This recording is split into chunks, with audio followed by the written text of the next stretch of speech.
আল্লাহর হস্তে এখনো নিজের কথা চিন্তা করুন, আত্মপর্যালোচনা করুন, নিজের হিসাব নিজে কষুন এবং অতীতে যা হয়েছে আল্লাহ পাক সব মাফ করবেন যদি আপনার অন্তরে খুলুসিয়াত থাকে এবং তওবা করেন।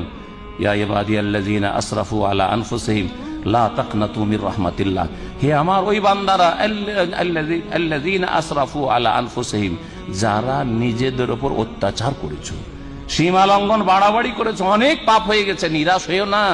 লা তাকনাতু মির রাহমাতিল্লাহ, যে এই এত বড় আমি খুন করেছি আল্লাহ কি মাফ করতে পারেন, আমি কবরে মাজারে সিজদা করেছি আল্লাহ কি মাফ করবেন, আমি ব্যভিচার করেছি আল্লাহ কি মাফ করবেন, আমি সুদ খেয়েছি আল্লাহ কি মাফ করবেন, আমি চুরি ডাকাতি করেছি আল্লাহ কি মাফ করবেন। লা তাকনাতু মির রাহমাতিল্লাহ, আল্লাহর রহমত থেকে নিরাশ হইও না। ইন্নাল্লাহা ইয়াগফিরুয যুনুবা জামিয়া, বেঁচে থাকতে মওত আসার আগে তওবা যদি করতে পারো আল্লাহ সব গুনাহ মাফ করতে পারে। আপনি কখনো পেরেশান হবেন না।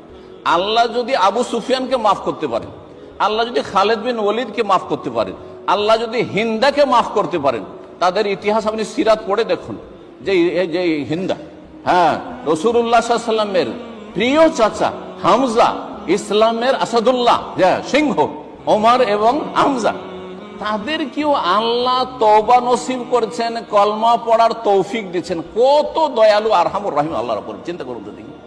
আল্লাহ যদি এত বড় বড় অপরাধ করেও নবী সাল্লাল্লাহু আলাইহি ওয়াসাল্লামের বিরুদ্ধে তারা লড়াই করছে, এমন ময়দানে লড়াই করছে যেখানে নবী সাল্লাল্লাহু আলাইহি ওয়াসাল্লামের দাঁত মোবারক শহীদ হলো, মাথা মোবারক জখম হইল, রাসূলুল্লাহ সাল্লাল্লাহু আলাইহি ওয়াসাল্লামের উপর এত জুলম অত্যাচার করলো, তাদের কেউ যদি আল্লাহ মাফ করে হেদায়েত নসিব করেন, কলমা পড়ার তৌফিক দান করেন, তো আমি আপনি যারা কিছু ভালো কাজও করে আসছি আর মেলা গুনাহও করছি, আল্লাহ কি মাফ করবেন না?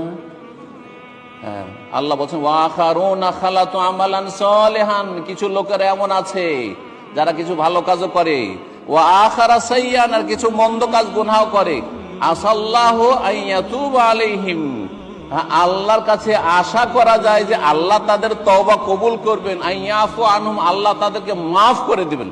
তাহলে গুনাহগারদের ক্ষেত্রে মুসলিম সমাজের এটি আমাদের পজিটিভ আশা যে আল্লাহ আমাদেরকে অবশ্যই মাফ করবেন, কিন্তু মাফ চাওয়ার জন্য ফিরে আসতে হবে আল্লাহর দিকে, যার নাম হচ্ছে তওবা। আল্লাহ ফিরে আসার তৌফিক দান করেন।